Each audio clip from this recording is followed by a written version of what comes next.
Good evening दोस्तों। Energy studies में शैलेंद्र आपका अगेन लाइव सेकंड क्लासेस के अंदर स्वागत करता हूं। कल अच्छे मैंने आपके कमेंट्स देखे, मुझे अच्छा लगा। आप गुड इवनिंग कर रहे हैं, कुछ टॉपिक्स के बारे में बता भी रहे हैं, कुछ पूछ रहा हूं उसमें यस नो में आंसर दे रहे हैं। आप अपने कार्य को कंटिन्यू करिए, मेरी तरफ से कोई फोर्स नहीं है और मैं अपने कार्य को यहाँ पर कंटिन्यू करूंगा। कल जिस स्पीड से तरीके से अपन ने एवरेज 60 मिनट्स की क्लास ली थी, जिसमें से अपन ने टोटल एवरेज 5 या 10 मिनट की अपने कन्वर्सेशन किया होगा नॉर्मल, बाकी अपन ने सिर्फ कंसंट्रेट होकर पढ़ाई की थी। इसी प्रकार से आज भी अपन की स्टडी कंटिन्यू रहेगी। आपका जो कार्य है लाइक शेयर सब्सक्राइब, वो मैं देखना चाहता हूं कि आप ढंग से करें और टॉपिक्स पे कंसंट्रेट होकर के आराम से पढ़ाई को कंटिन्यू करते रहें मेरे साथ। तो आज का अपना लाइव सेकंड सेशन के अंदर अपना टॉपिक है रेस्पिरेटरी सिस्टम डिसऑर्डर्स के अंदर। डिसऑर्डर्स को रीच करने से पहले अपन आज जनरल एनाटॉमी को रीच करने की कोशिश करेंगे। रेस्पिरेटरी सिस्टम डिसऑर्डर्स की सेकंड क्लास ले रहे हैं अपन और इसके अंदर आज का अपना टॉपिक है volume and capacity. Volume and capacity. देखो, रेस्पिरेशन को समझने से पहले सबसे बेसिक चीज अपन को वॉल्यूम और कैपेसिटी को समझना बहुत ज्यादा जरूरी है। क्योंकि यहीं से सारी बीमारियों की भी शुरुआत हो रही है। सभी बीमारियों की पकड़ यहीं से आएगी, नॉर्मल फिजियोलॉजी यहीं से आएगी। और जब आपका मोस्ट इंपॉर्टेंट टॉपिक मैं आपको मैकेनिकल वेंटिलेटर पढ़ाऊंगा फर्दर क्लासेस के अंदर, तो वो भी यहीं से ही आपके अटैचमेंट में रहेगा। तो आज का अपना टॉपिक थोड़ा सा स्पेशल बनता है क्योंकि ये बेस यूनिट है। फर्स्ट ईयर के अंदर आपने इसको बीएससी नर्सिंग और जीएनएम के फर्स्ट ईयर के अंदर आपने इस टॉपिक को पढ़ा होगा। आज हम आपको बताएंगे ये टॉपिक क्यों पढ़ा जाता है और इसका क्लिनिकल प्रैक्टिस में क्या यूज होता है, जो हम पढ़ते हैं उसको कैसे यूज करते हैं। तो आज का अपना टॉपिक है वॉल्यूम एंड कैपेसिटी। वॉल्यूम और कैपेसिटी को समझने के लिए सबसे पहले वॉल्यूम के बारे में देखते हैं। वॉल्यूम क्या है? वॉल्यूम एक ऐसी इकाई है that can be measurable. It can B measurable. Measurable मतलब ऐसी इकाई जिसे नापा जा सके। ऐसी इकाई जिसे नापा जा सके, इसे आप क्या बोलेंगे? वॉल्यूम बोलेंगे। वॉल्यूम एक ऐसी इकाई है जिसे नापा जा सके, वो वॉल्यूम के अंदर कंसीडर होगी। अगर पूछे किसके द्वारा मीजर किया जाएगा, तो आप बोलेंगे it can be measure by spirometer. किसके द्वारा मीजर करेंगे आप इसे? स्पाइरोमीटर। और मीजर करने की प्रक्रिया को, प्रोसेस को क्या बोलेंगे आप? प्रोसेस क्या कहलाएगी? तो वो कहलाएगी आपके सामने स्पाइरोमीट्री। क्या कहलाएगी? स्पाइरोमीट्री। तो दोबारा से देखते हैं, वॉल्यूम क्या है? वॉल्यूम एक ऐसी इकाई है जिसे आप मीजर कर सकते हैं। किससे मीजर कर सकते हैं? स्पाइरोमीटर के द्वारा मीजर कर सकते हैं। और स्पाइरोमीटर के द्वारा मीजर करने की प्रक्रिया को क्या कहलाएंगे आप? स्पाइरोमीट्री कहलाएगी। यहीं पर अगर अपन डिस्कस करें कैपेसिटी के बारे में, कैपेसिटी क्या है? कैपेसिटी के बारे में बोले कि it can not B measurable. It can not B measurable. ऐसी इकाई जो मीजर नहीं किया जा सके। It can not B measurable. ऐसी इकाई जो मीजर नहीं की जा सके, नापी नहीं जा सके। दैट क्या करी जा सके? That can be calculated. That can be calculated. जिसे क्या किया जा सके? कैलकुलेट किया जा सके। कैलकुलेट का मतलब प्लस माइनस गुणा भाग के द्वारा ज्ञात किया जा सके। गौर से समझिएगा, कैसे अभी समझाऊंगा। ऐसी इकाई जिसे मीजर नहीं किया जाए, ऐसी इकाई जिसे ज्ञात किया जा सके, प्लस माइनस गुणा भाग के द्वारा ज्ञात किया जा सके, तो ऐसी इकाई को क्या बोलेंगे आप? कैपेसिटी बोलेंगे। तो there are a big difference between both things, volume and capacity. Volume can be measurable, capacity cannot be measurable. Volume can be measurable by the spirometer and capacity can be calculated by plus minus multiply and division. तो यहां पर अपन ने देखा कि दो चीजें अपने सामने आती हैं, वॉल्यूम और कैपेसिटी नाम की दो टर्मिनोलॉजीज हैं जिनको समझना है हमको कि कौन कौन सी होती है और कैसे कैसे होती है। तो हमने सबसे पहले डिस्कस किया सिंपल तरीके से कि वॉल्यूम एक ऐसी इकाई है जिसे आप मीजर कर सकते हैं स्पायरोमीटर के द्वारा, और कैपेसिटी एक ऐसी इकाई है जिसे मीजर नहीं किया जा सकता है, जिसे कैलकुलेट किया जा सकता है। अब हम इसको समझने के लिए ग्राफिकल रिप्रेजेंटेशन देते हैं। ये आपके सामने अपन यहां पर ग्राफिकल रिप्रेजेंटेशन कर रहे हैं, देखिए गौर से समझिएगा।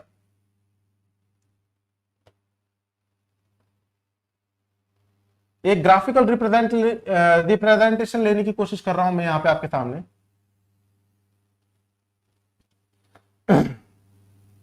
सबसे पहली बात,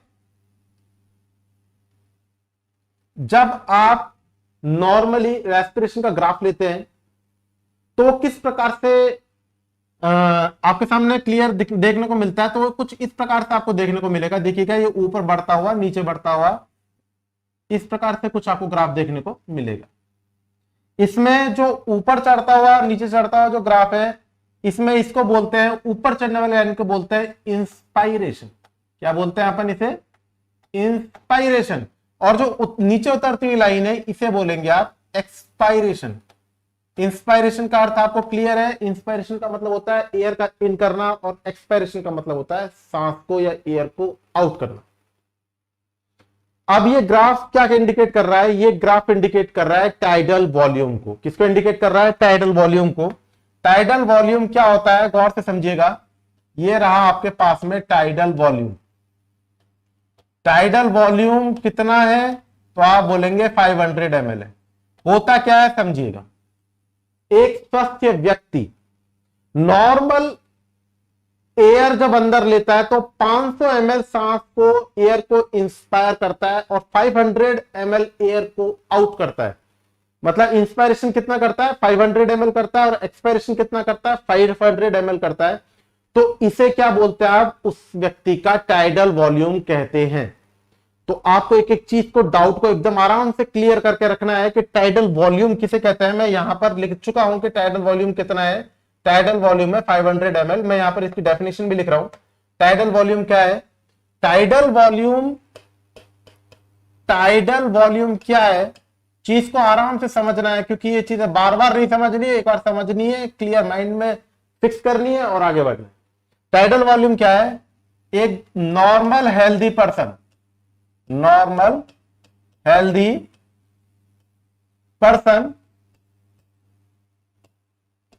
500 ml एयर को क्या करेगा? इंस्पायर्ड करेगा। इंस्पायर्ड का मतलब क्या होता है? एयर को इन करेगा, और सेम 500 ml एयर को आउट करेगा, या क्या करेगा? एक्सपायर्ड करेगा। तो आप इसे कंबाइनली क्या बोलेंगे? All that are combinely called, इसे आप कंबाइनली बोलेंगे टाइडल वॉल्यूम। और वो कितना होता है? टाइडल वॉल्यूम होता है 500 ml। डाउट क्लियर कर लीजिएगा। ऐसा मत समझिएगा कि 250 ml अंदर लेगा, 250 ml बाहर निकालेगा, ऐसा नहीं है। 500 ml अंदर लेगा, 500 ml बाहर निकालेगा, इसे आप बोलेंगे टाइडल वॉल्यूम। सेकंड नंबर पे आता है अपने पास में टाइडल वॉल्यूम के बाद में, एक स्वस्थ मनुष्य ने नॉर्मल सांस अंदर ली। गौर से समझिएगा, ये नॉर्मल सांस अंदर ली। अब नॉर्मल सांस अंदर लेने के बाद में, मतलब टाइडल वॉल्यूम अंदर लेने के बाद में हम मैक्सिमम कितनी सांस अंदर ले सकते हैं? मैंने इतनी सांस अंदर ले ली, अब मैं इससे ज्यादा सांस अंदर नहीं ले सकता। तो इस कंडीशन को क्या बोलेंगे? इसको बोलेंगे अपन इंस्पायरेटरी रिजर्व वॉल्यूम। क्या बोलेंगे आप इसे? इसे आप बोलेंगे इंस्पायरेटरी। ये देखिएगा मैं यहां पर लिख रहा हूं IRV, और फुल फॉर्म होती है इसकी IRV की, इंस्पायरेटरी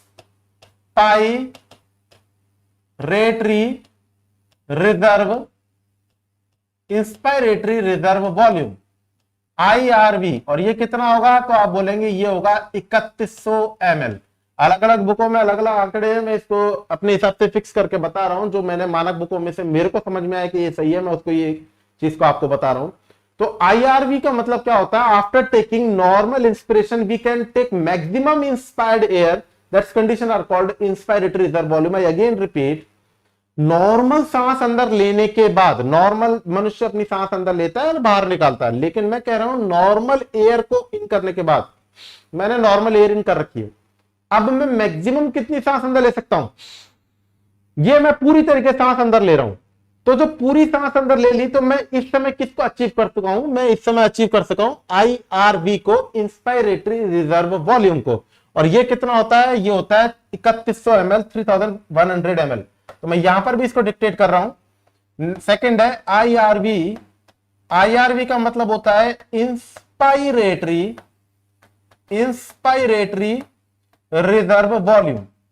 मैं लिखूंगा पूरा, आपको समझ में क्योंकि आना चाहिए एकदम क्लियर कट। आफ्टर टेकिंग, क्या होगा IRV, after taking normal inspiration को अपन ब्रैकेट में क्या लिख सकते हैं, tidal volume. After taking normal inspiration, normal सांस अंदर लेने के बाद वी कैन टेक मैक्सिमम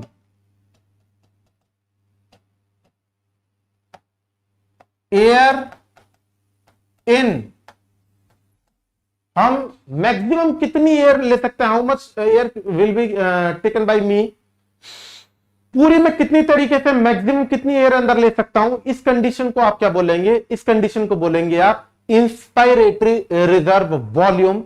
और ये इंस्पायरेटरी रिजर्व वॉल्यूम कितना होगा, तो आप बोलेंगे इंस्पायरेटरी रिजर्व वॉल्यूम होगा 3100 ml। एकदम क्लियर। आगे की तरफ बढ़ते हैं।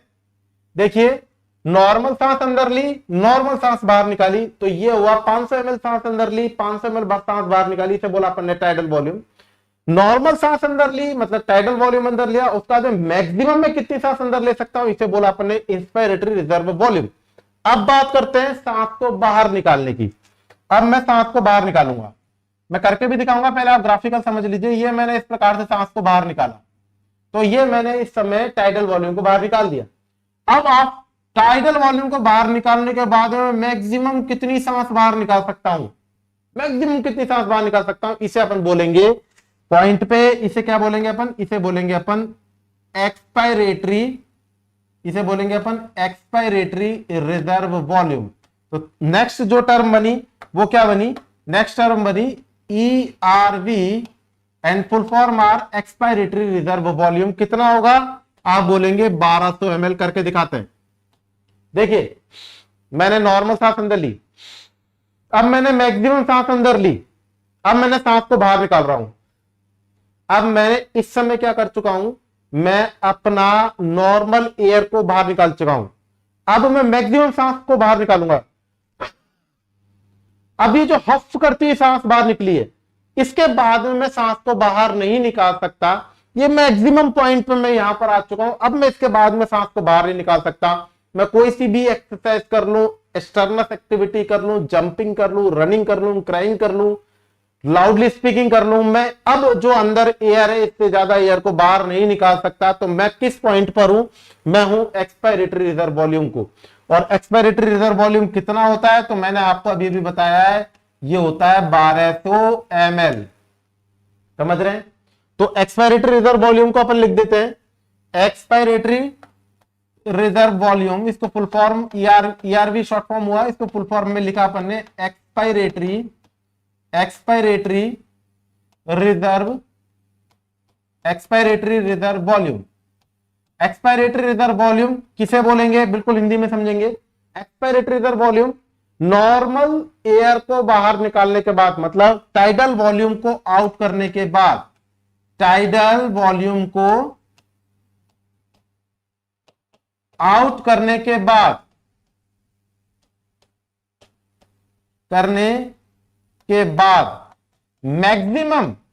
मैक्सिमम कितनी एयर आप बाहर निकाल सकते हैं,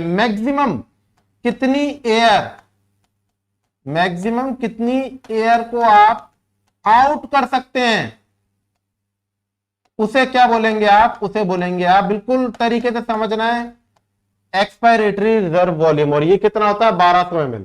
अब फाइनली अपन क्या बात कर रहे हैं, अपन फाइनली बात कर रहे हैं इसकी,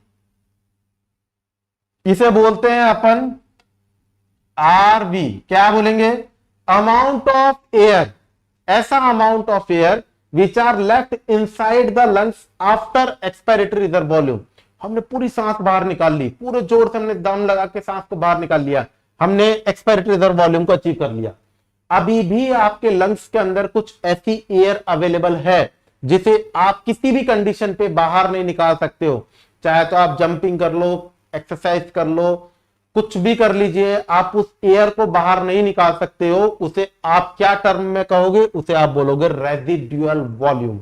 और रेजिडुअल वॉल्यूम कितना होगा? रेजिडुअल वॉल्यूम होगा 1200 ml। तो यहां पर फाइनली अगर अपन बात करें रेजिडुअल वॉल्यूम की, कि रेजिडुअल वॉल्यूम किसे बोलेंगे? ये रहा रेजिडुअल वॉल्यूम। क्या होता है residual volume?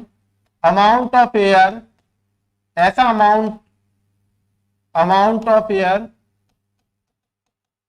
Which left inside the lungs after forcefully expired maximum air. Maximum air को बाहर निकालने के बाद में भी ऐसा अमाउंट ऑफ एयर जो आपके लंग्स के अंदर अवेलेबल हो, उसे क्या बोलेंगे आप? रेजिडुअल बोलेंगे, रेजिडुअल वॉल्यूम बोलेंगे। और ये कितना होगा? 1200 ml होगा। तो यहां पर आपने अभी जो डिस्कस किया वो कुछ प्रकार के आपने वॉल्यूम्स को डिस्कस किया। कौन कौन से वॉल्यूम्स से? आपके पास में सबसे पहले देखा आपने टाइडल वॉल्यूम। एक नॉर्मल स्वस्थ मनुष्य, नॉर्मल क्लाइंट 500 ml एयर को इन करता है और 500 ml एयर को बाहर निकालता है, इसे टाइडल वॉल्यूम बोलते हैं। दूसरा आपने देखा inspiratory reserve volume. After taking normal inspiration 500 ml air लेने के बाद we can take maximum. How can we take maximum air? हम मैक्सिमम कितनी एयर को अंदर कर सकते हैं, उसे क्या बोलेंगे आप? Inspiratory reserve volume. और 3100 ml होगा। अब आपने देखा एक इंस्पायरेटरी रिजर्व वॉल्यूम, मैक्सिमम सांस अंदर लेने का, आपने सांस को बाहर निकाला। आपने सांस कौन सी बाहर निकाली? टाइडल वॉल्यूम बाहर निकाला। टाइडल वॉल्यूम निकालने के बाद आप मैक्सिमम कितनी एयर बाहर निकाल सकते हो, तो इसे क्या बोलेंगे आप? Expiratory reserve volume. और expiratory reserve volume maximum air बाहर निकालने के बाद में भी अमाउंट ऑफ एयर जो आपके लंग्स में अभी भी अवेलेबल है, उसे क्या बोलेंगे आप? रेजिडुअल वॉल्यूम बोलेंगे। तो यहां पर अपन ने स्टार्टिंग में टॉपिक था अपना वॉल्यूम और कैपेसिटी। तो यहां पर आपने देखा कौन कौन से वॉल्यूम्स को चेक किया। यहां पर आपने वॉल्यूम्स देखा, सबसे पहले टाइडल वॉल्यूम, दूसरे नंबर पे इंस्पायरेटरी रिजर्व वॉल्यूम, तीसरे नंबर पे expiratory reserve volume and fourth number पे रेजिडुअल वॉल्यूम। तो ये सारे के सारे क्या है? वॉल्यूम्स है। और वॉल्यूम्स में क्या होता है? मीजरेबल कंडीशन होती है स्पायरोमीटर के द्वारा। नेक्स्ट नंबर पर अगर अपन बात करें, फाइनली आगे की तरफ अगर टॉपिक को देखें, तो यहां पर आप देखेंगे कैपेसिटी को। अब कैपेसिटी में सबसे पहली बात हम करते हैं, देखिए टॉप से लेकर के और बॉटम, ये टॉप हो गया और ये हो गया इसका बॉटम।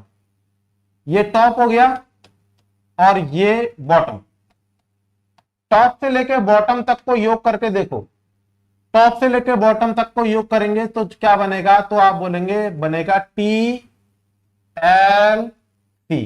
क्या बनेगा? TLC। तो यहां पर अपन क्या बोलेंगे TLC को? ये देखिएगा TLC। फुल फॉर्म क्या होगी? Total, T for total, L for lungs, total lungs और C फॉर कैपेसिटी। टर्म आने लग चुकी है कैपेसिटी। कैपेसिटी मैंने क्या बताया था? It can not be measurable, it can be calculatable. मतलब इसे आप मेजर नहीं करेंगे, इसे आप कैलकुलेट करेंगे, तो आप इसे बोलेंगे टोटल लंग्स कैपेसिटी। क्या क्या है आपके सामने डायग्राम के हिसाब से समझने की कोशिश करिए। देखिए यहां से लेके यहां तक का योग करो तो सबसे पहले आपने लिखा IRV, और उसके बाद में यहां से लेकर के यहां तक का योग करो तो इसको बोला आपने TV मतलब टाइडल वॉल्यूम, और यहां से लेके यहां तक का योग करो तो इसे बोला आपने ERV। क्या बोला आपने? ERV। और ERV का में यहां से लेकर के यहां तक का योग करो तो इसे बोला आपने RV। तो ये हो गया टॉप और ये हो गया बॉटम। तो यहां से यहां तक का टोटल जो योग होगा वो क्या होगा? टोटल लंग्स कैपेसिटी होगा। और वो कितना होगा? कैलकुलेट कर लीजिए।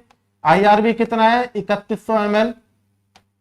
प्लस टाइडल वॉल्यूम कितना है 500 ml plus expiratory reserve volume कितना है 1200 ml प्लस रेजिडुअल वॉल्यूम कितना है 1200 ml। तो टोटल 31 और 5 36 और 12 दूना 24, तो टोटल हो गया 6000 ml या फिर 6 लीटर। तो टोटल लंग्स कैपेसिटी कितनी होगी 6000 ml टोटल लंग्स की कैपेसिटी होगी। यहां पर आपको एक चीज समझनी है, वो क्या है, वो है रेजिडुअल वॉल्यूम के बारे में। रेजिडुअल वॉल्यूम एक एक्सेप्शन है। एक्सेप्शन का मतलब हिंदी में क्या होता है, एक अपवाद है। कैसे अपवाद कैसे है, मैंने अभी अभी आपको थ्योरेटिकल क्लियर किया कि ऑल वॉल्यूम, सारे के सारे जो वॉल्यूम्स होते हैं आर मीजरेबल, सबके सब मीजरेबल है। किसके द्वारा मीजरेबल है, स्पैरोमीटर के द्वारा मीजरेबल है, एक्सेप्ट सिर्फ एक को छोड़कर, और वो कौन सा है, रेजिडुअल वॉल्यूम। रेजिडुअल एक ऐसा वॉल्यूम, अगर आपसे क्वेश्चन पूछे कैसे वॉल्यूम का नाम बताओ जो मीजर नहीं किया जा सके, तो वो कौन सा वॉल्यूम है, residual volume that can not be measure, that can not be measure. अब आप इसको मीजर नहीं करोगे तो डेफिनेटली क्या करोगे, अगर आप इसको मीजर नहीं करोगे तो क्या करोगे, कैलकुलेट करोगे। कैसे कैलकुलेट करोगे, करके देख लेते हैं। देखिए आपके सामने अभी बताया मैंने, टोटल लंग्स कैपेसिटी टीएलसी बराबर आईआरबी, टीवी और ईआरबी। तो मैं यहां पर लिख देता हूं टीएलसी बराबर आईआरबी, टीवी और ईआरबी और प्लस आरबी। अब अगर अपन रेजिडुअल वॉल्यूम निकालना हो तो टोटल लंग्स कैपेसिटी में से आप घटा दीजिए IRB plus TV plus ERB को, तो आपके सामने क्या निकल करके आएगा, आपके सामने निकल करके आएगा रेजिडुअल वॉल्यूम। गौर से समझिएगा, रेजिडुअल वॉल्यूम क्या है, देखिए ग्राफ में समझे। अगर आपको ज्ञात करना है ये ज्ञात करना है आपको, तो क्या करेंगे आप, यहां से लेकर के टॉप से लेकर बॉटम, पहले इसको ले लो और इसमें से इसको घटा दो, ये निकल के आ जाएगा। दोबारा देखिए, यहां से यहां तक में से यहां से यहां तक का घटा दो, ये निकल करके आ जाएगा। ये बोला मैंने, टोटल लंग्स कैपेसिटी में से आईआरबी, टीवी और ईआरबी को घटा दो तो क्या निकल के आएगा, रेजिडुअल वॉल्यूम निकल के आएगा। एक चीज अब यहां पर आप समझे जो बहुत ज्यादा मेन है, आईआरबी, टीवी और ईआरबी को आप क्या बोलेंगे, इसे बोलेंगे आप वाइटल कैपेसिटी। क्या बोलेंगे आप इसे, वाइटल कैपेसिटी। तो आपके सामने क्या सूत्र बनेगा, रेजिडुअल वॉल्यूम इजिकल टू, जब टोटल लंग्स कैपेसिटी में से वाइटल कैपेसिटी को घटाओगे तो क्या निकल करके आएगा, ये निकल के आएगा रेजिडुअल वॉल्यूम। अब एक नई टर्म आई, वाइटल कैपेसिटी।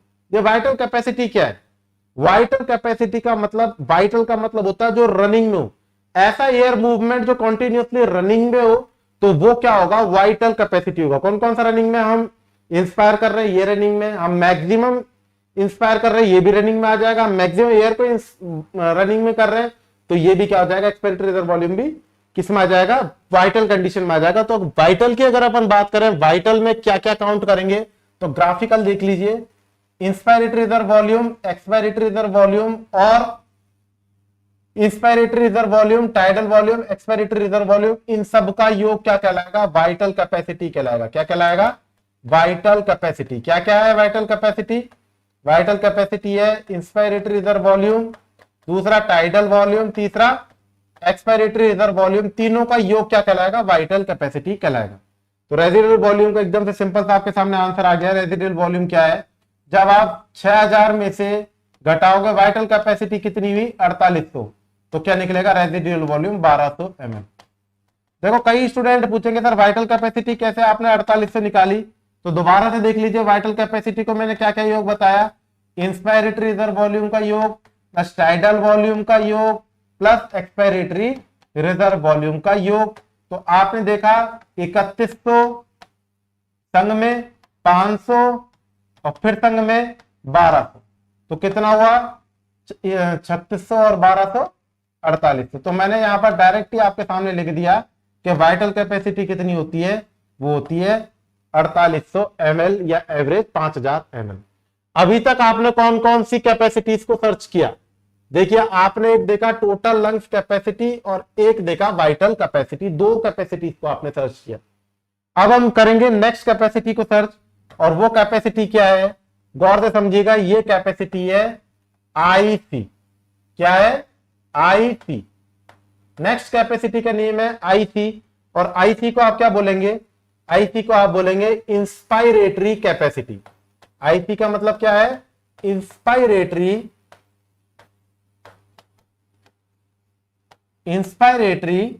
कैपेसिटी। क्या क्या योग बताया मैंने आपको ग्राफ में, अभी देखिएगा, दोबारा से देखिएगा, रेड कलर में मैंने बनाया है अभी, यहां से लेके यहां तक का मतलब टाइडल वॉल्यूम और इंस्पायरेटरी रिजर्व वॉल्यूम का योग क्या कहलाएगा? इंस्पायरेटरी कैपेसिटी कहलाएगा। तो यहां पर अपन ने देखा इंस्पायरेटरी कैपेसिटी में किस किस का योग करोगे? टाइडल वॉल्यूम का योग करोगे और इंस्पायरेटरी रिजर्व वॉल्यूम का योग करोगे, तो टोटल कितना होगा? 500 प्लस 3100, तो यहां पर टोटल होगा 3600 mm। फाइनली अगर अपन बात करें तो एक और टर्म आती है और वो है FRC, और इसे बोलते हैं functional residual capacity. Functional residual capacity, ठीक है। अब आपको ये फाइनली ये समझना है फंक्शनल रेजिडुअल कैपेसिटी क्या है। फंक्शनल रेजिडुअल कैपेसिटी को समझने के लिए आप सिंपल तरीके से देखिए, कोई ज्यादा इसमें दिमाग नहीं लगाना है आपको। फंक्शनल रेजिडुअल कैपेसिटी यहां से लेके यहां तक का योग है। फर्स्ट क्या है? ये है ERV, और सेकंड ये क्या है? ये है RV। मतलब एक्सपायरेटरी रिजर्व वॉल्यूम और रेजिडुअल वॉल्यूम दोनों का योग क्या कहलाएगा? एक्सपायरेटरी रिजर्व वॉल्यूम और रेजिडुअल वॉल्यूम दोनों का योग फंक्शनल रेजिडुअल कैपेसिटी कहलाएगा, FRC कहलाएगा। और वो कितना होगा तो आप बता देंगे, ये होगा 2400 ml। कैसे? समझ लीजिए, देखिए क्या क्या बताया है। एक्सपायरेटरी रिजर्व वॉल्यूम और रेजिडुअल वॉल्यूम का योग क्या कहलाएगा? FRC कहलाएगा। और ये कितना होगा? तो ये होगा आपके सामने 2400 ml। क्लियर? तो ये मैंने आपको अभी समझाने की कोशिश करी कि वॉल्यूम कौन कौन से होते हैं और कैपेसिटी कौन कौन सी होती है। बेसिक चीज है, यही चीजें घूम फिर करके मैकेनिकल वेंटिलेटर में भी आने वाली है, तो इन चीजों को बिल्कुल ढंग से समझना है। मैं एक बार फिर ग्राफ बना रहा हूं और उस ग्राफ के अंदर सारी चीजें एक बार में ही ड्रॉ करने की कोशिश कर रहा हूं। आप अपने को रिवीजन तौर पे इसको देख लीजिएगा। देखिए ये आपके सामने एक ग्राफिकल रिप्रेजेंटेशन दिया, येलो कलर यूज कर रहा हूं मैं। ये क्या है? नॉर्मल सांस अंदर ले रहा है, एयर इन कर रहा है और एयर को आउट कर रहा है, और इसे आप बोल रहे हैं टाइडल वॉल्यूम। कितना होता है टाइडल वॉल्यूम? 500 ml। ठीक है। नॉर्मल सांस अंदर लेने के बाद में मैक्सिमम कितनी सांस अंदर ले सकता है? इसे बोल रहे हैं आप इंस्पायरेटरी रिजर्व वॉल्यूम, और ये कितना है? 3100 ml। पूरी सांस अंदर लेने के बाद में वो सांस को बाहर निकालेगा, इससे सांस को बाहर निकालना, टाइडल वॉल्यूम को बाहर निकालना। अब मैक्सिमम कितनी सांस को बाहर निकाल सकता है? इसे बोला आपने एक्सपायरेटरी रिजर्व वॉल्यूम। ये कितना होता है? ये होता है 1200 ml। यहां पर पहुंचने के बाद एक्सपायरेटरी रिजर्व वॉल्यूम, मैक्सिमम सांस को बाहर निकालने के बाद में भी amount of air which are left inside the lungs, ऐसा अमाउंट ऑफ एयर जो कि अभी भी लंग्स के अंदर अवेलेबल है, इसे क्या बोला आपने? इसे बोला आपने रेजिडुअल वॉल्यूम। तो यहां से लेकर के यहां तक का योग, यहां से लेकर यहां तक का ये योग क्या हुआ? Residual volume. और ये कितना होता है? 1200 ml। मैंने आपको एक चीज बताई थी कि एक ऐसा वॉल्यूम जिसे मेजर नहीं किया जा सके, कैलकुलेट किया जा सके, वो कौन सा वॉल्यूम है? Residual volume. अब आगे की तरफ देखो कैपेसिटी को। कैपेसिटी क्या है? कैपेसिटी के लिए टॉप टू लेके बॉटम तक का योग TLC कहलाएगी। क्या कहलाएगी? TLC, total lungs capacity. और टोटल लंग्स कैपेसिटी कितनी होगी? 6000 ml। कैसे होगी? Inspiratory reserve volume, tidal volume, expiratory reserve volume और रेजिडुअल वॉल्यूम का योग। नेक्स्ट नंबर पे आपने देखा VC। VC का मतलब होता है वाइटल कैपेसिटी। वाइटल कैपेसिटी ये और ये तीनों का योग। मैं लिख भी रहा हूं क्योंकि मेन चीज है ये आपके लिए। तो आप बोलेंगे IRV plus TV plus ERV, तीनों का योग क्या कहलाएगा? वाइटल कैपेसिटी कहलाएगा। और ये कितना होगा? 4800 ml होगा। नेक्स्ट है इंस्पायरेटरी कैपेसिटी। इंस्पायरेटरी कैपेसिटी, ये देखो यहां से लेके यहां तक का योग, ये क्या कहलाया, ये कहलाया वाइटल कैपेसिटी। नेक्स्ट नंबर पे यहां से लेके यहां तक का योग इंस्पायरेटरी कैपेसिटी, टाइडल वॉल्यूम और इंस्पायरेटरी रिजर्व वॉल्यूम का योग क्या कहलाएगा, इंस्पायरेटरी कैपेसिटी। और ये कितनी होगी, average 3600 ml। And finally FRC functional residual capacity, यहां से लेके यहां तक का योग, इसका मतलब एक्सपायरेटरी रिजर्व वॉल्यूम और रेजिडुअल वॉल्यूम का योग क्या कहलाएगा, 2400 ml। तो ये हो जाएगा फंक्शनल रेजिडुअल कैपेसिटी। तो अपन ने यहां पर अभी इस क्लास के अंदर एक चीज क्लियर की, वॉल्यूम क्या होता है और कैपेसिटी क्या होता है। वॉल्यूम आपके सामने कई प्रकार के वॉल्यूम्स देखे, tidal volume, inspiratory reserve volume, expiratory reserve volume, residual volume, capacity, total lungs capacity, vital capacity और फंक्शनल रेजिडुअल कैपेसिटी और इंस्पायरेटरी कैपेसिटी। तो दोनों चीजों को आपने ढंग से डिस्कस किया। ये तो था फर्स्ट ईयर एनाटॉमी का टॉपिक जिसको आपने याद किया, रटा। अब आप इस चीजों को भूल गए, पता चला कि एग्जाम के बाद में, डिग्री डिप्लोमा करने के बाद में, या तो कंपटीशन में दोबारा इनसे वादा पड़ा और या फिर क्लिनिकल प्रैक्टिस के अंदर इसका दोबारा से नाता हुआ, दोबारा से रिलेशन देखने को मिला। क्यों पढ़ते हैं हम फर्स्ट ईयर के अंदर इस टॉपिक को, वो अब मैं आपके सामने अप्लाई करूंगा। ठीक है, तो ध्यान से सुनिएगा इस वाले टॉपिक को। आगे की तरफ जो मैं बताने वाला हूं आपको, अपन का मेन टॉपिक यहां से शुरुआत होता है और वो है स्पायरोमीटर। जब आप क्लिनिकल प्रैक्टिस के अंदर किसी क्लाइंट को स्पायरोमीटर यूज करने की सलाह देते हैं, क्या दे रहे हैं आप उसको, स्पायरोमीटर यूज करने की सलाह दे रहे हैं। यूज करने की सलाह दे रहे हैं तो आप उसको क्या इंडिकेशन देते हो, गौर से सुनिएगा, क्या इंडिकेशन देते हो। जनरली आपने इंडिकेशन दिए भी होंगे और या फिर लिए भी होंगे कि हिसाब कैसे यूज करना है, सुन लो, या फिर बता रहे होगे आप किसी को कि सही ऐसे ऐसे यूज करना है। क्या क्या बोलते हैं आप उससे, बिल्कुल देशी तरीके से समझिएगा। भैया तेजी से सांस को अंदर लेना, मतलब गहरी सांस अंदर ले, तो जितनी सांस अंदर ले सकता है उतनी सांस को अंदर ले, और फिर तेजी से सांस को फोर्सफुली बाहर निकाल, जितनी एयर को बाहर निकाल सकता है उतनी एयर को बाहर निकाल दे माउथ पीस के अंदर स्पायरोमीटर के। तो इसी चीज को मैं लिख के बोल रहा हूं, गौर से सुनिएगा। ये क्या बोल रहा हूं मैं, यहां पर बोल रहा हूं take a deep breath, take a deep breath, गहरी सांस को अंदर लो, डीप ब्रीथ, गहरी सांस को अंदर लो, मैक्सिमम जितनी सांस को अंदर ले सकते हो आप इतनी सांस को अंदर लो। अब उसके बाद में क्या करो, फोर्सली, क्या करो, फोर्सली मैक्सिमम जितनी भी सांस बाहर निकाल सकते हो, फोर्सली मैक्सिमम जितनी सांस बाहर निकाल सकते हो उस सांस को बाहर निकाल दो।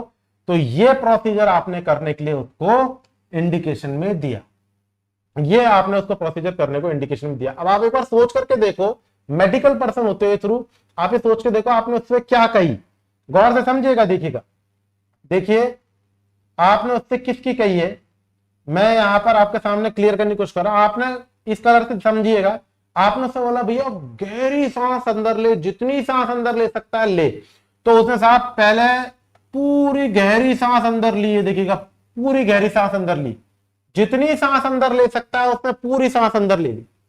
अब उसने बोला भाई तेजी से सांस को बाहर निकाल दे, जितनी सांस को बाहर निकाल सकता है उतनी सांस को बाहर निकाल दे। इसका मतलब आप गौर से समझिएगा, इसने किसकी कही है, ये इसने आपने जो टोटल रनिंग करने के लिए कही है वो यहां से लेके यहां तक के लिए कही है। इसका मतलब आपने क्या देखा है, उसका वाइटल कैपेसिटी को देखा है।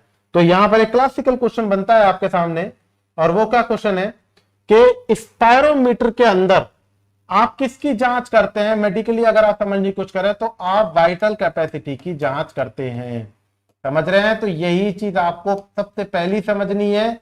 इतनी सारी नॉलेज ली आपने और इसमें आप स्पायरोमीटर में किसकी जांच करवा रहे हो, भैया गहरी सांस अंदर ले, मैक्सिमम कितनी ले सकता है, और तेजी से सांस को माउथ पीस के अंदर बाहर फेंक दे। तो ये जो आपने रनिंग करी, ग्राफिकल रिप्रेजेंटेशन में मैंने भी बताया, वो क्या रिप्रेजेंट कर रहा है, वाइटल कैपेसिटी को रिप्रेजेंट कर रहा है। तो यहां पर आप समझिए वाइटल कैपेसिटी, वाइटल कैपेसिटी दोबारा देख लीजिए क्या होती है, inspiratory reserve volume, tidal volume और एक्सपायरेटरी रिजर्व वॉल्यूम का योग। Inspiratory reserve volume 3100 plus 500 plus 1200 is equal to 4800 ml। अब गौर से समझिएगा, वाइटल कैपेसिटी दो प्रकार की होती है। फर्स्ट वाइटल कैपेसिटी होती है FVC और दूसरी होती है RVC। अब आप सोचेंगे सर ये क्या है, FVC RVC क्या है, शब्दों से घबराना नहीं है, बिल्कुल सिंपल तरीके से समझना है। एफ का मतलब होता है फोर्स्ड। एफ का मतलब क्या है? फोर्स्ड। Forced vital capacity. अगर आप क्लाइंट को इंस्ट्रक्शन दे रहे हैं कि तेजी से सांस को बाहर निकाल, फोर्सली सांस को बाहर निकाल, तो इसे क्या बोलेंगे? इसे बोलेंगे फोर्स्ड वाइटल कैपेसिटी। और आप अगर उससे बोल रहे हो बिल्कुल धीरे धीरे सांस को बाहर निकाल, तो इसे बोलेंगे relax vital capacity. Relax vital capacity करके दिखा रहा हूं मैं आपको। मैंने नॉर्मल सांस अंदर लिया, मैक्सिमम सांस अंदर लिया, एक साथ सांस को बाहर छोड़ा, इतनी सांस को बाहर छोड़ा जितना मैं छोड़ सकता हूं, तो मैंने कौन सा अप्लाई किया? FVC, फोर्स्ड वाइटल कैपेसिटी को मैंने यूज किया। अब मैं आपको रिलैक्स करके दिखा रहा हूं। मैक्सिमम ले लिया, अब मैंने पूरी सांस को बाहर निकाल दिया। अब मैंने क्या किया? रिलैक्स वाइटल कैपेसिटी को यूज किया। तो आपने स्पायरोमीटर में वाइटल कैपेसिटी को यूज किया, लेकिन कौन सी वाइटल कैपेसिटी को यूज किया? तो करेक्ट आंसर क्या होगा? आपने यूज किया फोर्स्ड वाइटल कैपेसिटी को यूज किया। किसको यूज किया? फोर्स्ड वाइटल कैपेसिटी को यूज किया। क्लियर? तो आपके सामने पहला क्वेश्चन क्लियर होता है कि स्पायरोमीटर में आप कौन सी कैपेसिटी को यूज करते हैं, तो आप बोलेंगे वाइटल कैपेसिटी, और वाइटल कैपेसिटी में कौन सी? Forced vital capacity. क्लियर? यहां पर इसको समझने के बाद में नेक्स्ट टर्म आती है अपने पास में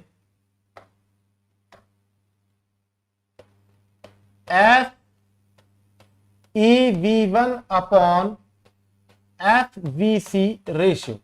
यह बहुत कॉमन क्लासिकल क्वेश्चनों में काउंट होने वाला क्वेश्चन है। यह बहुत शानदार क्वेश्चन है। इसको आप नेट पे भी सर्च करोगे FeV1 अपॉन FVC, तो आपके पास में कुछ आंसर निकल के आएगा। ये बहुत ज्यादा कॉमन क्वेश्चन पूछा जाता है। इसका क्लिनिकल प्रैक्टिस इसके अंदर भी बहुत ज्यादा योग है। कैसे? समझिए। सबसे पहली बात ये हम यहां पर आपके सामने कर रहे हैं। देखिए, कोई भी क्लाइंट ओपीडी के अंदर अपने पास में आया, कोई भी रेस्पिरेटरी संबंधित उसके बाद में प्रॉब्लम है, तो आपने उससे इनिशियली क्या बोलेंगे? भाई एक काम कर के स्पायरोमीटर की जांच करवा ले। कहेंगे कि नहीं कहेंगे? आपने उसको हमेशा देखा होगा, अगर आप लैब में वर्क कर रहे हैं तो आपके पास में आएगी कि साहब स्पायरोमीटर की जांच करवा ली। इनिशियली सबसे पहली डायग्नोसिस रेस्पिरेटरी सिस्टम की क्या रखेंगे आप? स्पायरोमीटर की जांच करवा लीजिए। क्यों करते हैं स्पायरोमीटर की जांच, वो मैं आपको अब समझाऊंगा। देखिए, स्पायरोमीटर की जांच के थ्रू आप सबसे पहले स्पायरोमीटर की जांच के थ्रू आप सबसे पहले ये डायग्नोस करोगे कि क्लाइंट को रेस्पिरेटरी से संबंधित प्रॉब्लम है, रेस्पिरेटरी प्रॉब्लम है या नहीं है? यस और नो। क्लियर? और उसके बाद में डिफरेंशिएट करोगे। क्या डिफरेंशिएट करोगे? कि उसको कौन सी बीमारी है। लास्ट लेक्चर जो फर्स्ट लाइव क्लास हुई थी, इसके अंदर मैंने बताया था रेस्पिरेटरी सिस्टम के डिसऑर्डर्स को दो भागों में बांटा मैंने। एक बांटा मैंने ऑब्स्ट्रक्टिव बीमारियां, और एक बांटा मैंने रिस्ट्रक्टिव बीमारियां। बस यही तो बता था मैंने। पूरे रेस्पिरेटरी सिस्टम को दो प्रकार की बीमारियों में बांट दिया, ऑब्स्ट्रक्टिव और रिस्ट्रक्टिव बीमारी। ऑब्स्ट्रक्टिव क्या कहा था मैंने? ऑब्स्ट्रक्टिव के लिए ऐसी बीमारियां जिसमें एयर आउट होने में प्रॉब्लम हो रही हो, client unable to expirate the air. और रिस्ट्रक्टिव में क्या कहा था? एयर को इन करने में प्रॉब्लम हो रही हो, client unable to take inspired the air, तो उसे रिस्ट्रक्टिव बीमारी में कहा। तो पहला, कोई भी श्वसन संबंधित कोई बीमारी हुई या फिर सांस लेने में कुछ भी दिक्कत हुई, डॉक्टर ने सबसे पहले क्या बोला? स्पायरोमीटर की जांच करवा लो। स्पायरोमीटर के एक तीर के दो निशाने लगे डायरेक्टली। पहला क्या निशाना लगा? इसने डायग्नोस किया, एक टेस्ट ने डायग्नोस किया कि क्या इसके अंदर कोई भी रेस्पिरेटरी संबंधित बीमारी है, और संग में एक और चीज करी। क्या करी? डिफरेंशिएट किया कि क्या इसको ऑब्स्ट्रक्टिव बीमारी है या रिस्ट्रक्टिव बीमारी है। दोनों चीजों को यहीं कहीं से क्लियर कर लिया। और से समझिए कैसे। स्पायरोमीटर आपने ये सुना है स्पायरोमीटर की जांच करते हैं, क्या करते हैं आज मैं आपको क्लियर करूंगा। आप उसमें देखते हैं FeV1 अपॉन FVC रेशियो को चेक करते हैं। गौर से समझिएगा, FeV1 अपॉन FVC रेशियो को उसमें क्या चेक करेंगे। आपने किसी क्लाइंट को स्पायरोमीटर से जांच करने की सलाह दी, उसका एक ग्राफ आपके सामने निकल करके आया, कैसे निकल करके आया मैं अभी आपको समझा रहा हूं। देखिए, ये आपने स्पायरोमीटर की क्लाइंट की जांच करने के लिए कहा और ये इस प्रकार से उसकी ग्राफिकल रिप्रेजेंटेशन में एक जांच सामने आई। ये हो गया एक्स एक्सिस और ये हो गया वाई एक्सिस, और यहां पर एक्स एक्सिस पे आपने रख दिया टाइम, टाइम कौन सी यूनिट में रखा, सेकंड में, और यहां पर आपने रख दिया वॉल्यूम। क्या रख दिया, वॉल्यूम, और वॉल्यूम कौन सी यूनिट में रखोगे, लीटर में। किसमें, लीटर में। रख देते हैं इनको यहीं पर अपन। ये हो गया 1 सेकेंड, 2 सेकेंड, 3, 4, 5, 6। ये क्या हो गया, 1, 2, 3, 4,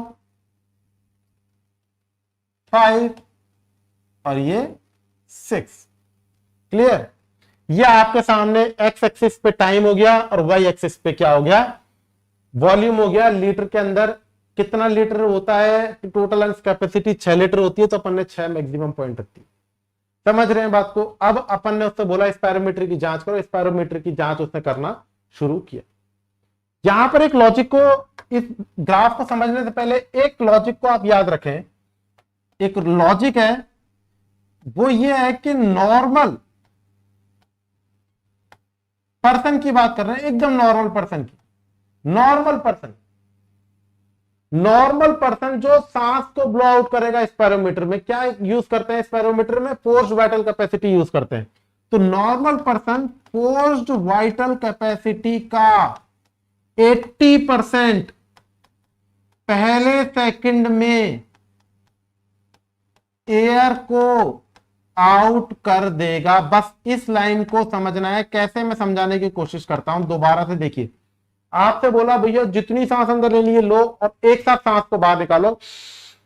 अब मैं बाहर निकाल रहा हूं, अब आप भी करके देखेंगे इस चीज को। तो मैंने एक बार में सांस को बाहर निकाला, तो जो मैंने यूज किया अंदर सांस को लेना बाहर निकालना, मतलब total forced vital capacity use किया, और उसका 80% एक साथ निकाला, बाद में हफ करती हुई आवाज निकली। करके देखिए क्या हुआ। जितनी भी सांस थी वो पहले सेकंड में निकाल दी, 80% पहले सेकंड में बाहर निकाल दी, और बाकी की हफ करती हुई बाहर निकली। समझ रहे हैं बात को। तो यहां पर आप क्या समझ रहे हैं कि फोर्स्ड वाइटल कैपेसिटी कितनी होती है। फोर्स्ड वाइटल कैपेसिटी मैंने आपको बताया FVC होती है 4800 ml। तो एवरेज मैंने 4800 ml का 80% 4000 ml करीब पहले सेकंड में बाहर निकाल दिया, बाद में तो हफ करती हुई आवाज निकली। क्या निकली, हफ करती हुई आवाज निकली। पहले सेकंड में ही मैंने सांस को बाहर निकाल दिया 80%। किसकी 80%, टोटल लंग्स कैपेसिटी की नहीं, फोर्स्ड वाइटल कैपेसिटी की। क्यों, क्योंकि मैं क्या यूज कर रहा हूं, मैं फोर्स्ड वाइटल कैपेसिटी को यूज कर रहा हूं। Take a deep breath, can be breath and then expelled forcefully out. तो मैंने क्या यूज किया, फोर्स्ड वाइटल कैपेसिटी यूज किया। और लॉजिक ये कहता है, मेडिकल साइंस ये कहती है, अगर व्यक्ति स्वस्थ है तो वो फोर्स्ड वाइटल कैपेसिटी का 80% पहले सेकंड में बाहर निकाल देगा। ये चीज आपको समझनी। अब आप उसका ग्राफिकल रिप्रेजेंटेशन करो। ये बिल्कुल मैं एक स्वस्थ मनुष्य का बना रहा हूं ग्राफ, देखिएगा समझिएगा। ये मैं एकदम ब्लू कलर का बना रहा हूं स्वस्थ मनुष्य का। आपने उससे बोला तेजी से सांस को अंदर ले और तेजी से सांस को बाहर निकाल, तो उसने क्या किया, फोर्स्ड वाइटल कैपेसिटी का 80%, ये देखिएगा 80% पहले सेकंड में बाहर निकाला, उसके बाद में हफ करती हुई सांस बाहर निकल गई। कैसे, देखिएगा, ये हो गया डॉटेड, ये हो गया पहला सेकंड, और ये हो गया 4 लीटर। आपको क्या बताया था, फोर्स्ड वाइटल कैपेसिटी कितनी है, एवरेज 5, 48 को 5 मान के रखे, और इसका 80% कितना हो गया, इसका 80% हो गया 4 लीटर या 4000 ml। तो ये जो ग्राफ आपको देखने को मिला, तो आपने बोला भाई साहब क्लाइंट एकदम स्वस्थ है। अब आपने इसमें क्या देखा ग्राफ के अंदर, ये कई बार लॉजिकल क्वेश्चन CGFNS क्लियर में भी आ जाता है कि ये ग्राफ देख के आप क्या समझेंगे। अब आप इसमें क्या चीज देख रहे हैं, गौर से समझिएगा। आप एक देख रहे हैं 4 देख रहे हैं, और एक देख रहे हैं एक, तो यही तो ये कहा गया है कि पहले सेकंड में पोस्ट वाइटल कैपेसिटी का 80% अगर बाहर निकाल दे तो इंसान क्या है, स्वस्थ मनुष्य है। तो ये जो पॉइंट हुआ आपके सामने, ये हुआ FeV1। क्या हुआ, FeV1। और फुल फॉर्म क्या हुई इसकी, फोर्स्ड। F का मतलब फोर्स्ड, E मतलब एक्सपायरेटरी। फोर्थली आप सांस को बाहर निकाल रहे हैं, एक्सपायरेटरी वॉल्यूम। V का मतलब वॉल्यूम इन 1 सेकेंड। पहले सेकंड में पोस्ट एक्सपायरेटरी वॉल्यूम इन 1 सेकेंड कितना है, तो आपने बोला 4। तो जब भी आप किसी क्लाइंट का कॉमर्स, आप जब इसको क्लिनिकल प्रैक्टिस के अंदर देखने की कोशिश करें, आप ग्राफ में क्या देखेंगे, आप ग्राफ में देखेंगे 4 और 1। पहले सेकंड में अगर 4000 ml निकाल रहा है, 4000 ml मतलब टोटल 5000 माना गया है। क्या माना गया है, टोटल लंग्स कैपेसिटी को नहीं, फोर्स वाइटल कैपेसिटी को 4800 को 5 मान करके 5000 ml का अपन ने 80% रखा, 4000 ml। तो पहले सेकंड में 4000 निकाल रहा है और बाद में हफ करती हुई जा रही है, तो ये क्लाइंट क्या है, एकदम स्वस्थ है। ये चीज आपको बिल्कुल क्लियर कट समझ लेनी है। अब अगर अपन बात करें, कोई बीमारी वाला क्लाइंट आ गया, मानिए कि उसको आपने बोला भैया पूरी जोर से गहरी सांस ले और बाहर निकाल। अब इसने क्या किया, ये रेड कलर से मैं बना रहा हूं डिजीज क्लाइंट के बारे में, और ये इसने ये पूरी जान लगा करके और इस प्रकार से आवाज बाहर निकाली, एयर बाहर निकाले, फिर हफ्त कर गया। तो यहां पर आपने तुरंत देखिए ये 3 कौन से सेकंड में, पहले सेकंड में साहब। तो तुरंत आपने बोला साहब एयर अंदर रह गई, 3 ही निकली है। तो आपने तुरंत क्या बोला, भाई साहब इस क्लाइंट को क्या है, कोई ना कोई बीमारी है रेस्पिरेटरी की। तो पहला अपन के पास में डाउट क्लियर होता है, और वो डाउट ये है कि स्पायरोमीट्री की जांच के बाद में तुरंत आप डायग्नोस कर लेते हो कि क्लाइंट को श्वसन से संबंधित बीमारी है या नहीं है। समझ रहे हैं बात को, कैसे करा, अगर पहले सेकंड के अंदर वो एयर को पहले सेकंड के अंदर 4000 ml निकाल रहा है, ये इंसान एकदम सही है। अब अपन बात करते हैं इन दोनों के रेशियो की। देखिए FeV1 कितना है, FeV1 ये रहा, पहले सेकंड के अंदर कितनी एयर को बाहर निकाल रहा है, 4 निकाल रहा है, मतलब कितना निकाल रहा है, 4000 ml निकाल रहा है। Clear. FVC force vital capacity कितनी है, आपको 5 बार मैं बता चुका हूं, फोर्स वाइटल कैपेसिटी कितनी है, 4800। कैसे है, inspiratory reserve volume, tidal volume, expiratory reserve volume, तीनों को मिलाओगे 4800 आएगी। गुणा भाग में दिक्कत नहीं है, इसके लिए आप इसको डायरेक्टली 5000 लिख दो। समझ रहे हैं, 5000 ml। तो ml से ml को काट लो, 3 0 से 3 0 काट लो, तो कितना बना, 4/5। और 4/5 में भाग दोगे, 4 में 5 का भाग दोगे तो 5 8 40, और 0.8 को आप 100 से गुणा करोगे तो कितना निकल के आएगा, 80%। तो यहां पर आपके सामने क्लासिकल क्वेश्चन बनता है, और वो क्या क्वेश्चन है, FeV1 अपॉन FVC रेशियो कितना होता है, तो आप आंसर देंगे 0.8 होता है। और अगर बोले कितना होता है परसेंटेज में, तो 80% होता है। क्लियर। कैसे निकाला, दोबारा बता रहा हूं, देखिए FeV1 क्या होता है, FeV1 फोर्स्ड एक्सपायरेटरी, पूरा लिख रहा हूं मैं ताकि आपका कोई भी डाउट नहीं रहे। फोर्स्ड एक्सपायरेटरी वॉल्यूम इन 1 सेकेंड, पहले सेकंड के अंदर वो कितनी एयर को बाहर निकाल रहा है, upon FVC force vital capacity कितनी होती है। FVC को क्या बोला, फोर्स्ड वाइटल कैपेसिटी। अब वाइटल कैपेसिटी तो सेम है, चाहे तो FVC हो RVC हो, क्या होती है, IRV, TV और ERV। तो यहां पर तो आपने लिख दिया 4800 को क्या लिख दिया, गुणा भाग में दिक्कत नहीं हो, 5000। और आपने अभी भी पढ़ा है कि FeV1 फोर्स एक्सपायरेटरी वॉल्यूम इन 1 सेकेंड कितना होना चाहिए, तो आपको पता होना चाहिए कि नॉर्मल पर्सन FVC का 80%, FVC कितना है 5000, उसका 80% पहले सेकंड में निकाल देगा, मतलब एवरेज 4000 ml एयर को पहले सेकंड में ही ब्लो आउट कर देगा, बाद में हफ्त की सी आवाज आएगी। तो ये कितना हो गया, 4000, 30 का 4/5 और हो गया 0.8, और अगर परसेंटेज में निकालेगा तो ये हो गया 80%। तो सिंपल सा कंसेप्ट निकल के आया, FeV1 अपॉन FVC रेशियो कितना होता है, तो आप बोलेंगे FeV1 अपॉन FVC रेशियो होता है 80%। तो यहां पर आपने तुरंत ही उसको डायग्नोज कर लिया कि इस क्लाइंट को रेस्पिरेटरी संबंधित बीमारी है या नहीं है। 80% आ गया, स्वस्थ है, स्पायरोमीटर की जांच करी, 80% आया, FEV1/FVC रेशियो एकदम सही। अब दूसरा मैंने कंसेप्ट बताया, एक ही तीर से दो निशाने कर रहे हैं, डिफरेंशिएट भी कर रहे हैं। कैसे डिफरेंशिएट कर रहे हैं कि ऑब्स्ट्रक्टिव है, रिस्ट्रिक्टिव है, समझ लीजिएगा। FEV1/FVC रेशियो, FEV1/FVC रेशियो कितना होना चाहिए? 80% होना चाहिए। अगर 80% से कम आ रहा है तो उस क्लाइंट को ऑब्स्ट्रक्टिव बीमारियां हैं, और अगर इस क्लाइंट को 80% से ज्यादा आ रहा है तो उसको कौन सी बीमारियां हैं? रिस्ट्रिक्टिव बीमारियां हैं। अब साहब कोई क्लाइंट आया, अभी ग्राफिकली देख लीजिए, ग्राफिकली मैंने आपको अभी भी बताया, क्या बताया? इस क्लाइंट का FEV1 ब्लू कलर की लाइन है जो उसका FEV1/FVC रेशियो निकालते हैं। FEV1/FVC, दो क्लाइंट है आपके सामने, एक ब्लू और एक रेड। ब्लू कलर का FEV1/FVC रेशियो, FEV1 कितना है? 4, और FVC कितना होता है? 5, तो कितना हुआ? 0.8। साहब बिल्कुल सही है, आदमी स्वस्थ है, डायग्नोज कर लिया, बिल्कुल क्लियर है, कोई दिक्कत नहीं है, जाइए। दूसरे नंबर पे ये आया रेड आदमी, रेड आदमी का FEV1/FVC रेशियो निकाला, साहब इसका 3 निकाल रहा, मतलब कहीं ना कहीं कोई ना कोई बीमारी है। तो FEV1 कितना हुआ? 3000। FVC कितना होता है ये तो आपको पता ही है, 48 ml, मतलब 5000।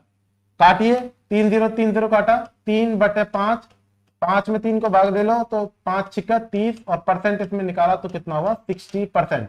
इसका मतलब गौर से समझिए, कितना आया? 60% आया। अगर 80% से कम आ रहा है, 60% आ रहा है, तो उसको कौन सी बीमारी है? ऑब्स्ट्रक्टिव बीमारी है, मतलब क्लाइंट सांस को बाहर नहीं निकाल पाएगा। और अगर 80% से ज्यादा आएगा, 90% आएगा, तो क्लाइंट को इंस्पायरेटरी संबंधित बीमारी है, क्लाइंट सांस को अंदर नहीं ले पाएगा। तो आपने जो इनिशियली पढ़ा स्टार्टिंग से लेकर और अभी तक, वॉल्यूम्स क्या होता है, कैपेसिटी क्या होता है, ये सारी की सारी चीजें मैंने आपको आज की क्लास के अंदर क्लियर करी। FEV1/FVC रेशियो 0.8 होता है, ये भी मैंने आपको लेक्चर में बिल्कुल क्लियर करने की कोशिश की। नेक्स्ट नंबर पे अगर अपन बात करें फर्दर में, एक सिंपल सा टॉपिक, उस टॉपिक का नेम है VQ।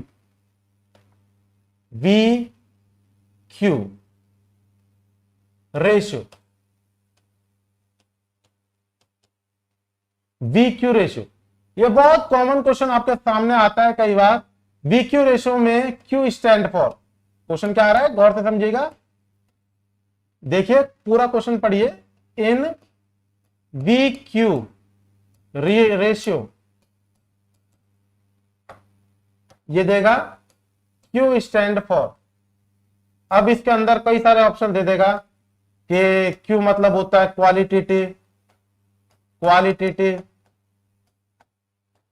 Q का मतलब होता है क्वांटिटेटिव,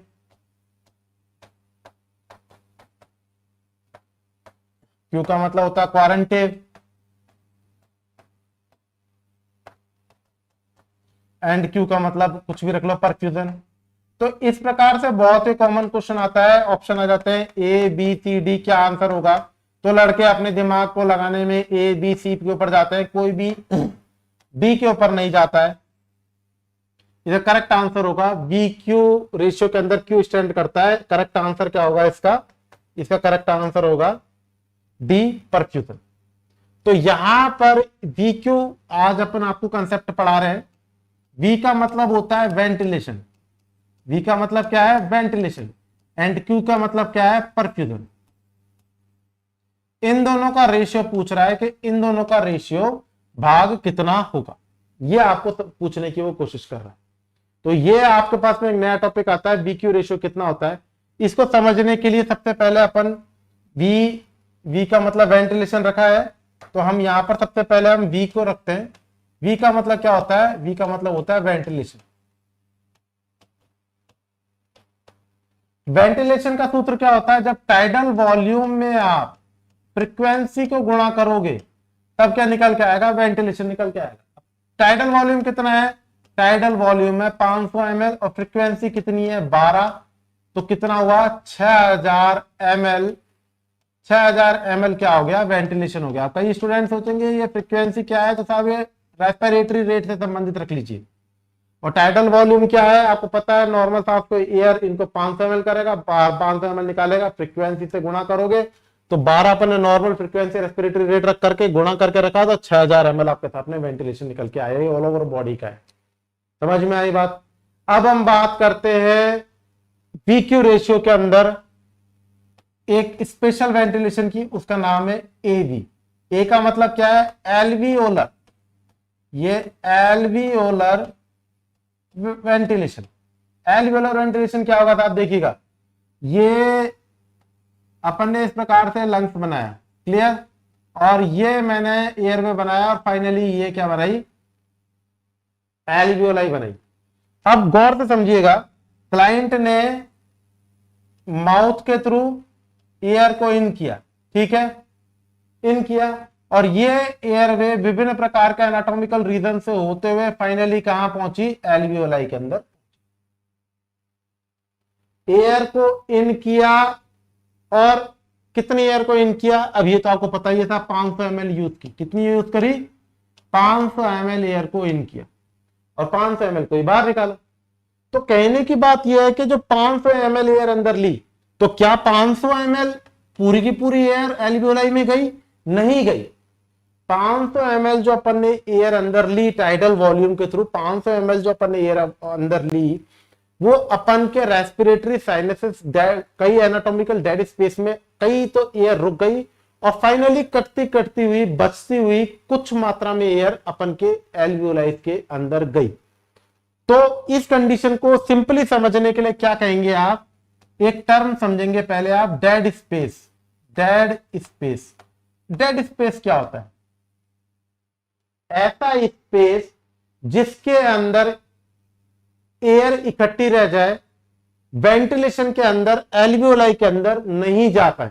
500 ml अपन अंदर एयर लिया, पूरा 500 ml अंदर नहीं गया, एवरेज 150 ml करीब रेस्पिरेटरी साइनसिस के अंदर रह गया और इकट्ठा हो गया। तो रेस्पिरेटरी साइनसिस के अंदर रह गया, तो वो जो एयर कहलाएगा वो क्या कहलाएगा, डेड स्पेस कहलाएगा। समझ रहे हैं। तो अपन ने जो भी अमाउंट ऑफ एयर अंदर लिया, उसके अंदर से ऐसी एयर जो वेंटिलेशन प्रोसेस में काम नहीं आएगी, एयर एक्सचेंज में काम नहीं आएगी, एनाटॉमिकल रेस्पिरेटरी साइनसेस के अंदर रह गई है, उसे क्या बोलेंगे आप, डेड स्पेस कहेंगे। और ये कितना होता है, 150 ml होता है। समझ रहे हैं बात को, क्लियर। तो एल्वियोलर वेंटिलेशन को निकालने की बात करें कि एल्वियोलाई के अंदर एयर कितनी गई, तो आप क्या करेंगे, एल्वियोलर वेंटिलेशन को निकालने के लिए टाइडल वॉल्यूम, टाइडल वॉल्यूम में से क्या घटाएंगे, डेड स्पेस घटाएंगे। क्या घटाएंगे, डेड स्पेस घटाएंगे। और अब इसको किससे गुणा कर दोगे, अब इसको गुणा कर दोगे आप टाइडल फ्रीक्वेंसी से। तो टाइडल वॉल्यूम कितना है, 500, डेड स्पेस कितना हुआ, डेड स्पेस हुआ 150, तो गुणा किससे करा, 12 से, तो ये कितना हुआ, एवरेज 350, और गुणा करा अपन ने 12 से। 350 को आप 12 से गुणा कर लीजिए, 5 दूनी 10, 3 दूनी 6 और 1 7, 5 एकम 5, 3 एकम 3, 0, 7 और 5 12, 4। तो एवरेज अपन ने बोला कि एल्वियोलर वेंटिलेशन कितना हो गया, 4200 ml हो गया। अब अपन सिंपल सी बात कर लेते हैं कि VQ रेशियो क्या होता है। VQ रेशियो के अंदर अब वो बात कर रहा है एल्वियोलर वेंटिलेशन की, और Q का मतलब होता है परफ्यूजन, परफ्यूजन। तो यहां पर समझिए, ये हो गया एल्वियोलर वेंटिलेशन, और Q का मतलब क्या हुआ, परफ्यूजन। परफ्यूजन को आप दूसरे नेम से क्या बोलोगे, कार्डियक आउटपुट। क्या बोलोगे, कार्डियक आउटपुट। ये हो गया alveolar ventilation upon cardiac output. Alveolar ventilation कितना है, 4200, गुणा भाग में दिक्कत नहीं हो, कितना लिख दिया, 4000। कार्डियक आउटपुट कितना है, 5000। तो टोटल कितना निकला, 4/5, 5 अट्टे 40, तो कितना निकला, 0.8। देखिए, जो स्टूडेंट को समझ में नहीं आया तो दोबारा से समझा देता हूं। हम बात कर रहे हैं आपके सामने एयरवे और एल्वियोलाई, तो ये तो हो गया क्यू, बी हो गया, और यहां पर ये पल्मोनरी आर्टरी, ये देखिएगा, ये पल्मोनरी आर्टरी बताई थी, ये पल्मोनरी वेन्स बताई थी लास्ट लेक्चर में। यहां से इस प्रकार से CO2 जनित ब्लड आएगा, यहां से CO2 बाहर निकल जाएगी, O2 दोबारा से सर्कुलेशन में आ जाएगी। तो ये क्या है, ये है कार्डियक आउटपुट, जिसको आप बोल रहे हैं परफ्यूजन पी, और ये क्या है वी। तो यहां का रेशियो पूछ रहा है ventilation perfusion ratio in alveoli कितना होता है। तो आप रख लीजिए एल्वियोलर वेंटिलेशन कितना हुआ था, एल्वियोलर वेंटिलेशन हुआ था जब टाइडल वॉल्यूम में से डेड स्पेस को घटाया तो जो अमाउंट ऑफ एयर अंदर गई, इसे क्या बोला आपने, एल्वियोलर वेंटिलेशन। 500 में से 150 घटाया, डेड स्पेस कितना है 150, तो कितना बचा 350। 350 को फ्रीक्वेंसी से गुणा किया 12 से, तो कितना बना 4200, और 4200 को दिक्कत नहीं आया तो कितना लिखा 4000 ml। अब नीचे की तरफ पी फॉर क्या होता है, परफ्यूजन। परफ्यूजन मतलब कार्डियक आउटपुट, और कार्डियक आउटपुट कितना होता है 5000 ml। तो कितना हुआ 4/5, तो दोबारा से 4/5 इजिकल टू 5 × 40 0.8 या फिर 80%। क्लियर। तो यहां पर आपके सामने एक क्लासिकल क्वेश्चन बनकर के आता है जो बहुत बार एग्जाम में आता है, 0.8 किस किस में पढ़ा है आपने, तुरंत याद करें। FeV1 अपॉन एसबीसी रेशियो कितना होता है 0.8, वेंटिलेशन परफ्यूजन रेशियो कितना होता है 0.8, और कार्डियक साइकिल कितना होता है, तो वो भी होता है 0.8 सेकेंड। क्लियर। तो 0.8 एक बहुत अच्छा क्लासिकल फिगर है, इसको याद रखना है। 0.8 किस किस में देखने को मिलेगा, FeV1 अपॉन एफवीसी रेशियो में, सेकेंड नंबर पे वेंटिलेशन परफ्यूजन रेशियो में, और थर्ड कार्डियक साइकिल के अंदर। आज का टॉपिक मैं यहीं पे कंप्लीट कर रहा हूं, नेक्स्ट क्लास को नेक्स्ट डे में सेम टाइम पर लेकर के आऊंगा। मैं आपसे ये बात कहना चाहता हूं कि आने वाले 7 डेज के अंदर, अभी तो ये क्लासेस आपको 7 डेज तक मिल जाएगी, लेकिन आफ्टर 7 डेज करीब बाद में ये क्लासेस ओनली ऑन आपको लाइव ही दिखाई जाएगी। इसके बाद में तुरंत ये मैं इन क्लासेस को यहां से डिलीट कर दूंगा। आपको पढ़ना है, मुझे पढ़ाना है, दोनों बराबर में चलेंगे, नोट्सों को मेंटेन करेंगे, तरीके को समझेंगे और आगे बढ़ते चलेंगे। ये नहीं है कि आप सोचें कि मैं इस क्लासेस को कंटिन्यू छोड़ दूंगा, नहीं छोड़ूंगा। क्यों? क्योंकि आपको एक बार डिसिप्लिन में लाना जरूरी है। तो नोट्सों को मेंटेन करो, बराबर में मैं भी एक एक चीज लिख रहा हूं, आप भी एक एक चीज को लिखो, और जब मैं लाइव के अंदर ये रिकॉर्डिंग्स पटाऊंगा तो और धीरे चलूंगा। लेकिन अभी इसलिए चलना जरूरी है क्योंकि एग्जाम्स आपके पास में बहुत अच्छी तरीके तैयार है और हमको बहुत अच्छी तैयारी करनी है। मॉसबी, सॉन्डर्स, लिपिनकॉट्स, कई सारी ऐसी बुकें हैं जिसको मैं सोच रहा हूँ अगर मुझे टाइम मिला तो मैं पढ़ाऊंगा। तो उनको पढ़ाने से पहले, डायरेक्ट क्वेश्चन करवाने से पहले थोड़ा तो मुझे अब अपने को ये पढ़ाना पड़ेगा कि मेडिकल सर्जिकल नर्सिंग एक्चुअली में होती क्या है। तो मैं पूरी ताकत के संग में मेडिकल सर्जिकल सॉल्व करवाने के लिए निकल चुका हूं, और आप मेरे साथ में कमेंट्स करें, अच्छे तरीके से राम राम करें, जय माता दी करें, कुछ चीज समझ में नहीं लिखें, अगले दिन मैं आपको बताऊंगा। नेक्स्ट डेज में मैं ये भी तैयारी करने की कोशिश करूंगा कि मैं एक क्वेश्चन पर डे आपको यहां पर दूं जिसके आंसर्स भी आप अपने कमेंट्स में मेरे को डाल सकें, और खूब बढ़िया तरीके से अपने दोस्तों को शेयर करें कि साहब एक बार पढ़ो और अपनी नॉलेज को इंक्रीज करो, खूब आगे बढ़ाओ, हमको भी एनर्जी स्टडीज को भी। तो इसी के साथ में अब रात बहुत हो चुकी है, गुड नाइट, जय माता दी, राम राम साहब भाई, राम। Yeah.